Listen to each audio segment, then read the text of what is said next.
여러분, 전쟁터에서 병사가 가장 두려워하는 순간이 언제인지 아십니까?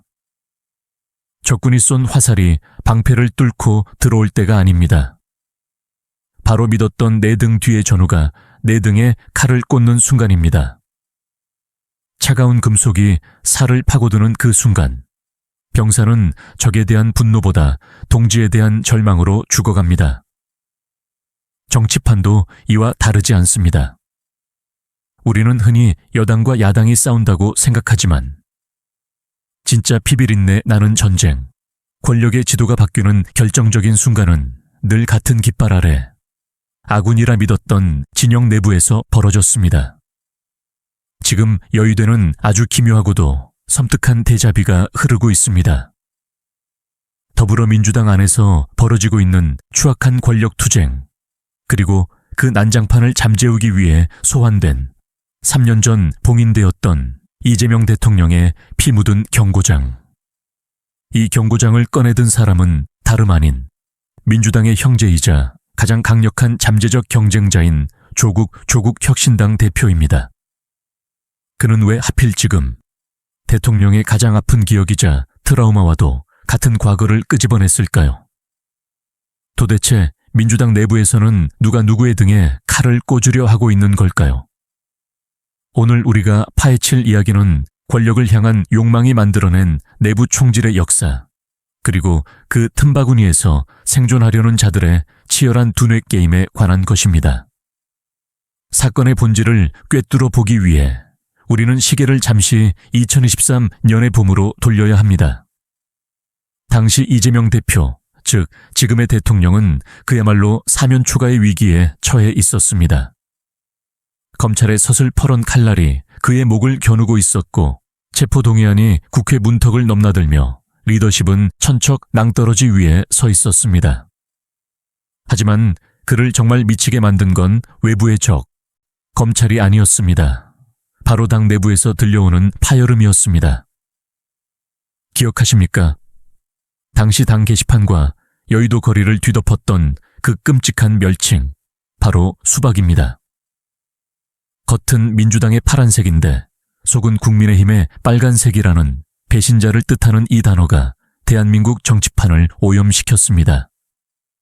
강성 지지층인 개딸들은 수박을 깨겠다며 트럭 시위를 벌이고 의원들의 살생부를 돌렸습니다. 반면 비명계 의원들은 이재명 사퇴가 답이라며 내부 총질을 멈추지 않았습니다. 단기 문자 그대로 반으로 쪼개지기 일보 직전이었습니다. 그 절박했던 순간 2023년 3월 15일 새벽, 이재명 대표는 피를 토하는 심정으로 페이스북에 글을 올립니다. 내부 공격이 가장 큰 리스크입니다. 우리는 하나가 되어야 합니다. 제발 멈춰 주십시오. 그것은 거대 야당 대표의 명령이라기보다는 살려달라는 처절한 비명에 가까웠습니다. 함께 싸워도 모자랄 판에 안에서 서로를 물어뜯고 있으니 밖에서 보는 적들은 얼마나 즐거웠겠습니까?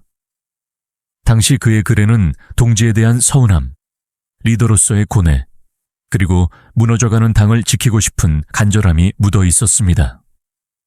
그렇게 봉인된 줄 알았던 그 날의 기억이 2026년 오늘 다시 소환되었습니다.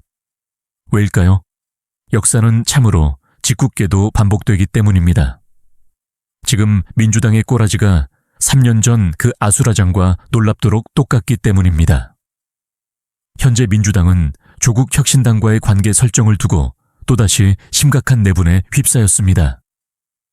겉으로는 야권 통합이니 연대니 하는 그럴싸한 명분을 내세우고 있지만 그 속내를 들여다보면 썩은 내가 진동하는 밥그릇 싸움이 자리 잡고 있습니다. 비당권파, 즉 비주류 세력들은 목소리를 높입니다. 혁신당이랑 합당하자, 덩치를 키워서 여당이랑 싸워야지. 얼핏 보면 대의를 위한 주장 같지만 실상은 다릅니다. 이들은 조국 혁신당이라는 외부 세력을 당 안으로 끌어들여 현재 당을 장악하고 있는 친명계 당권파의 힘을 빼고 싶은 것입니다. 즉, 조국을 이재명 세력을 견제할 용병으로 쓰고 싶은 것이죠. 반면 당권파는 펄쩍 뜁니다. 무슨 소리냐, 합당은 없다. 각자 가는 게 맞다. 이들은 조국 대표가 들어오는 순간 자신들의 지분이 줄어들 것을 압니다. 굴러온 돌이 박힌 돌 뺀다는 속담처럼 안방을 내주기 싫은 것입니다. 이 꼴을 지켜보던 조국 대표의 심정은 어땠을까요? 아니, 지들 밥그릇 싸움하는데 왜 남의 당을 이용해? 그는 불쾌함을 넘어 모욕감을 느꼈을 겁니다. 조국 혁신당은 민주당의 하청업체가 아니며 특정 계파의 이익을 위해 소모되는 불쏘시개가 아니기 때문입니다. 그래서 그는 가장 우아하면서도 잔인한 방법으로 방역에 나섭니다. 바로 민주당 의원들이 주군으로 모시는 이재명 대통령의 입을 빌리는 것이었습니다. 조국 대표는 지난 9일 페이스북에 이재명 대통령의 2023 연글을 공유하며 이렇게 일갈합니다. 진영 전체보다 계파 이익을 앞서며 권력투쟁을 벌이지 마십시오. 이 문장이 가진 함의는 실로 엄청납니다. 이것은 고도의 정치적 미러링입니다. 민주당 내 비당권파들에게 이렇게 말하는 셈입니다. 너희들, 입으로는 이재명 대통령 위한다고 하지? 근데 너희가 지금 하는 짓이 3년 전 수박들이 이재명 대표 흔들던 짓이랑 뭐가 달라? 대통령이 하지 말라던 내부 총질을 통합이라는 가면을 쓰고 너희가 하고 있잖아. 이 한 방으로 조국 대표는 민주당 내의 잡음을 해당 행위, 즉 당을 해치는 행위로 규정해 버렸습니다. 자신은 진흙탕 싸움에 직접 끼어들지 않으면서 대통령의 권위를 등에 업고 민주당을 훈계하는 형님 리더십을 보여준 것입니다. 이것이야말로 신의 한 수입니다. 민주당 의원들은 외통수에 걸렸습니다.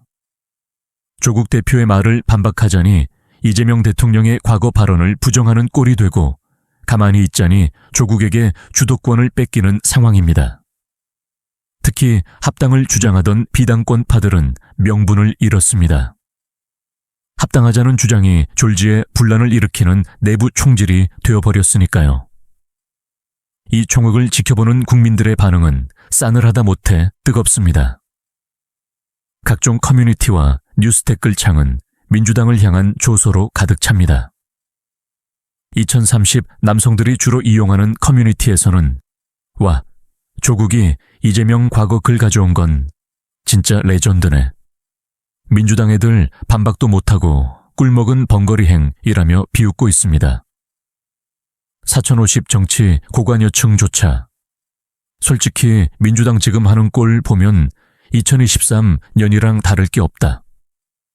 맨날 지들끼리 자리 싸움 하느라 바쁘지. 조국 말이 100번 맞다며 혀를 차고 있습니다. 대중은 바보가 아닙니다. 이 싸움의 본질이 혁신이나 통합이 아니라 결국 다음 공천권을 누가 쥐느냐, 누가 당의 주도권을 잡느냐 하는 더러운 파워게임이라는 것을 본능적으로 간파하고 있습니다. 조국 대표는 이 여론의 흐름을 정확히 읽었습니다. 그리고 민주당의 환부를 정확히 찔러버린 것입니다. 여기서 우리는 한 가지 근본적인 질문을 던져야 합니다. 왜 민주당은 3년이라는 시간이 지났음에도 변하지 못했을까요? 왜 여전히 계파 갈등이라는 낡은 레코드판을 반복해서 틀고 있는 걸까요? 그것은 한국 정치의 고질적인 병폐인 패거리 문화 때문입니다. 이념과 가치로 뭉친 것이 아니라 이익과 생존을 위해 뭉친 집단은 위기가 닥치면 필연적으로 균열이 생깁니다. 3년 전 이재명 대표를 흔들던 그 손길들이 지금은 대상을 바꿔 조국이라는 카드를 만지작거리고 있습니다. 대상만 바뀌었을 뿐 본질은 내부 권력 투쟁입니다. 조국 대표는 이것을 경고한 것입니다. 나를, 그리고 우리 혁신당을 당신들의 권력 투쟁 도구로 쓰지 마라. 우리는 당신들의 장기말이 아니다. 마크 트웨인은 말했습니다. 역사는 그대로 반복되지 않지만 그 운율은 반복된다. 2023년 이재명 대표를 괴롭히던 내부 분열의 망령이 2026년에는 합당 논란이라는 가면을 쓰고 다시 나타났습니다. 조국 대표의 이번 이재명 소환술은 단순한 SNS 정치가 아닙니다. 민주당을 향한, 그리고 대한민국 정치판 전체를 향한 묵직한 돌직구입니다. 내부의 적을 다스리지 못하면 외부의 동지조차 적이 될 수 있다. 지금 민주당이 조국의 경고를 무시하고 계속해서 계파 싸움에 몰두한다면 그들이 쏘아올린 내부 총질의 화살은 결국 돌고 돌아 자신들의 심장을 겨누게 될지도 모릅니다. 이재명 대통령이 3년 전 벼랑 끝에서 외쳤던 그 절규, 내부 공격이 가장 큰 리스크다라는 말이 오늘따라 유난히 서늘하게 그리고 뼈아프게 들리는 밤입니다. 과거를 잊은 정당에게 미래는 없습니다. 지금 민주당에게 필요한 것은 얄팍한 정치공학이 아니라 3년 전 그 처절했던 봄날의 교훈을 되새기는 일일 것입니다.